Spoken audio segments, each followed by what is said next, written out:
Sí, una entrevista con Angélica. Ya en un momento nos vamos a poder conectar para poder hablar sobre este tema que es muy importante y que es necesario recalcar, ¿no? Vamos a hablar nosotros con Angélica Agüero Carrasco, que es vocera de Calandria, para que podamos tocar el tema de presentación de informes sobre el embarazo infantil forzado. Muy buenos días, Angélica. Te saluda Pilar. ¿Cómo está? Ahí creo que el micro está un poco está apagado, Leo, para poder ver. Hablamos de violencia sexual en los adolescentes. Desde que inició la pandemia, y hay que recalcar si la situación en el sistema de salud, en el tema también emocional, en el tema de educación sexual ha bajado mucho desde que se inició la pandemia. También hay otros factores como es la violencia sexual en adolescentes, y justo se da también en la pandemia, y para eso vamos a ahondar este tema y nos va a dar cifras importantes de lo que está sucediendo en el Perú sobre violencia sexual en adolescentes, que es la presentación del informe sobre el embarazo infantil y forzado. Buenos días, Angélica. Leo, ahí creo que el audio está. Angélica, no sé si me escuchas, está creo que fallando un poco el micrófono, pero vamos a retornar mientras la parte técnica se pueda solucionar. A veces es un poco complicado tener la conectividad desde este punto porque el internet a veces falla, pero bueno, es parte de la convivencia. Hablemos de una cifra muy importante que es sobre violencia sexual en adolescentes. Esto viene también por el Día Mundial de la Prevención del Embarazo en Adolescentes No Planificados. Angélica, ¿me escucha?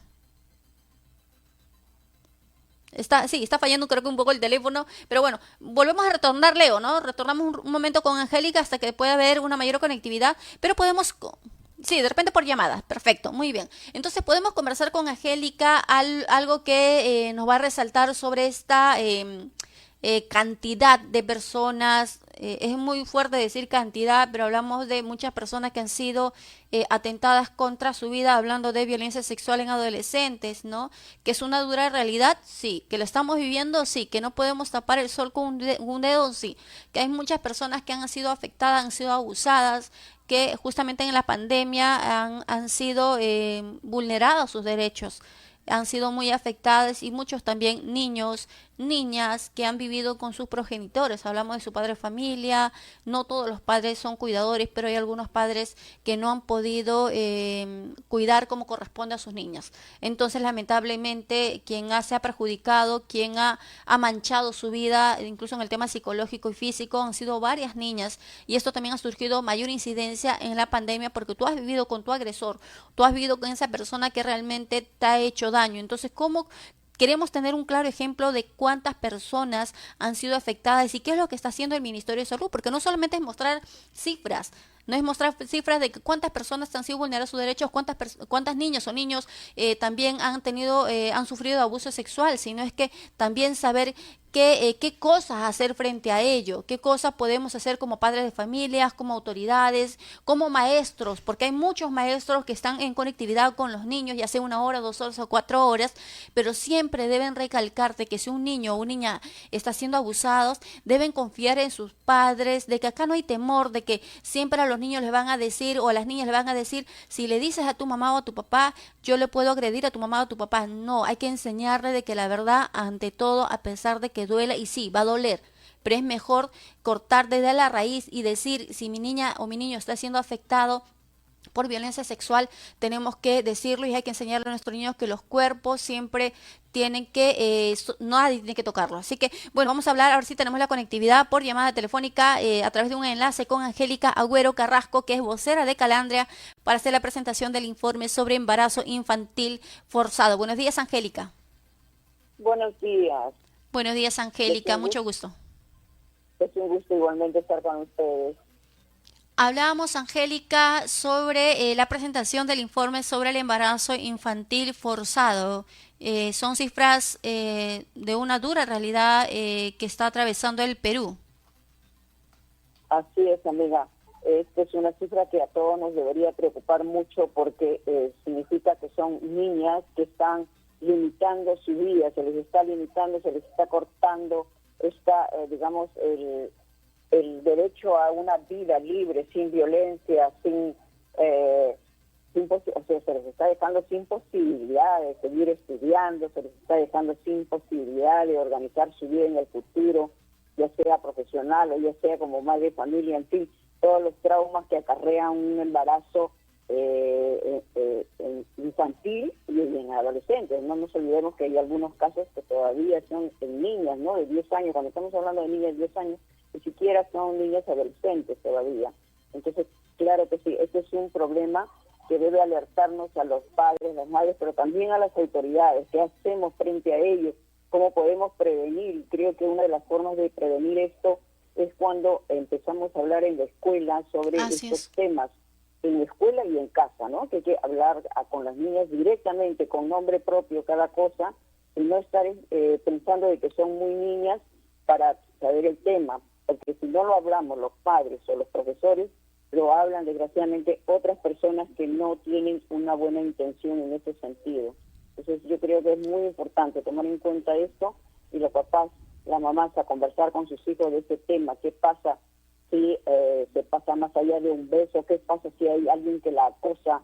¿Qué pasa si un familiar cercano está tocándola indebidamente? ¿Qué pasa si se queda en silencio esto y no se denuncia? Sobre todo eso.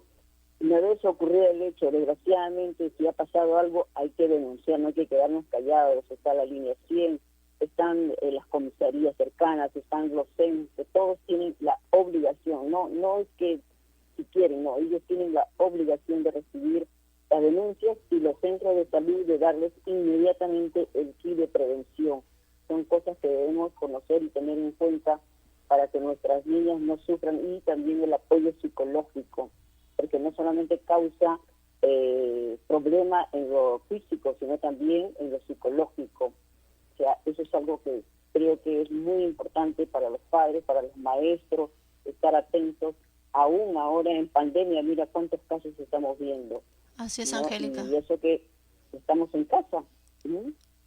Sí, justamente, cuando, Angélica. antes decíamos que era en la calle, estamos en casa, Claro. y sucede. Sí, justamente quería ahí ver el tema que mencionabas hace un momento y lo quiero remarcar porque decías que efectivamente, ¿no? Las cosas se tienen que hablar claro con nuestras niñas y niños. En las escuelas tenemos que enseñarle que nuestro cuerpo es sagrado y al ser el cuerpo sagrado no hay que ponerle apelativos a nuestras partes, se puede decir las partes genitales, las partes íntimas de la mujer, tanto del hombre, sino es que decirlo por su nombre como corresponde a cada niño, ¿no? Porque ha pasado casos que le pones apelativos y a las finales no sabes si es que la niña es lo correcto, no es lo correcto, qué cosa es que es lo que está pasando. Y es más, estas incidencias de violencia sexual que han afectado a muchas niñas, incluso adolescentes, hablamos de 5 años, de 6 años, 11 años, que se han truncado prácticamente su vida para poder continuar, porque este es un proceso. No solamente afecta a tu cuerpo, porque tu cuerpo no está preparado, sino que psicológicamente también te va a afectar a ti y va a afectar a tu entorno. Entonces, si vemos que también, y nos puedes comentar también, Angélica, es que si un niña de repente es muy activa y de repente al día siguiente ya se siente de repente no tan como era la niña, tan inactiva, yo creo que hay señales, ¿no? Hay señales que una niña puede dar sin necesidad de repente decirte estoy siendo afectada sexualmente, sino es que conocer a su propia niña, a su propio niño para saber qué es lo que está pasando. Así es. Como bien tú dices, los padres debemos estar alertas, las mamás, sobre todo ¿por qué digo las mamás? Porque se nos carga a nosotros esa tarea de responsabilizarnos sobre lo que pasen a los hijos. Hasta ahora tenemos eso, ¿no? Entonces las mamás deben estar alertas a los cambios bruscos sobre sus hijos, ya sea hombre o mujer, pero en este caso estamos hablando de las niñas. Si de repente en la noche se despierta llorando, gritando, si de repente no quiere quedarse con alguien, si de repente tiene el temor de quedarse en tal o cual casa, ya sea con el tío, el hermano, el primo, en fin, inclusive hasta con el mismo padre. Entonces, estar alerta, preguntarse por qué ese cambio, ¿no? ¿Por qué no puede dormir tranquila? ¿O por qué de repente dejó de comer? Si era una niña alegre, que cantaba, que bailaba y de repente no quiere hacer nada, de repente está sentadita en un rincón, ¿no? O muchas veces también una forma de las expresiones, amiga, es a través de sus dibujos, mirarle qué dibuja, ¿no? O qué hace, a veces se come las uñas y está nerviosa, si no quiere hablar con nadie, si se retrae. Entonces, todo eso son señales que debemos estar atentos para darnos cuenta que está pasando algo con esa niña, que no solamente es el aspecto de su salud, sino que algo está atentando contra ella dentro de casa o fuera de ella. Entonces, esas señales no hay que dejarlas pasar porque uno después se lamenta muchísimo Así es, Angélica. por no tomar en cuenta eso y actuar inmediatamente, es darle confianza, no gritarle, porque ella no es responsable de nada, es darle confianza para que pueda decir, ¿no? Le va a costar mucho a la niña, sobre todo cuando tú dices que es cierto, cuando no se dice las cosas por su nombre, les cuesta a los niños hacerse entender, porque los padres le decimos una cosa y a ella le sucedió algo, ¿no? Entonces cuesta muchísimo para esa criatura. Si a una mujer adulta le cuesta, imagínate, para una niña es mucho más terrible dar a conocer, y si no hay una relación muy buena, claro, muy fluida en casa, es mucho peor. Así es, Y Angélica. si el agresor está delante de ella, peor aún. Muy bien, Angélica. Bueno, agradecerte por mostrarnos cuáles son, en este caso, estas recomendaciones que es necesario hacer hincapié a los padres de familia a través de esta entrevista. Agradecerte nuevamente, Angélica Agüero Carrasco, vocera de Calenda. Nos hubiera gustado de repente tener mucho más tiempo y poder conversar. Yo sé que va a haber otros momentos para poder ahondar más en esta información. Por lo tanto, seguir cuidando a nuestras niñas y niños sobre violencia sexual en adolescentes y niñas también. Hablando con ese tema y dando un enfoque mayor también.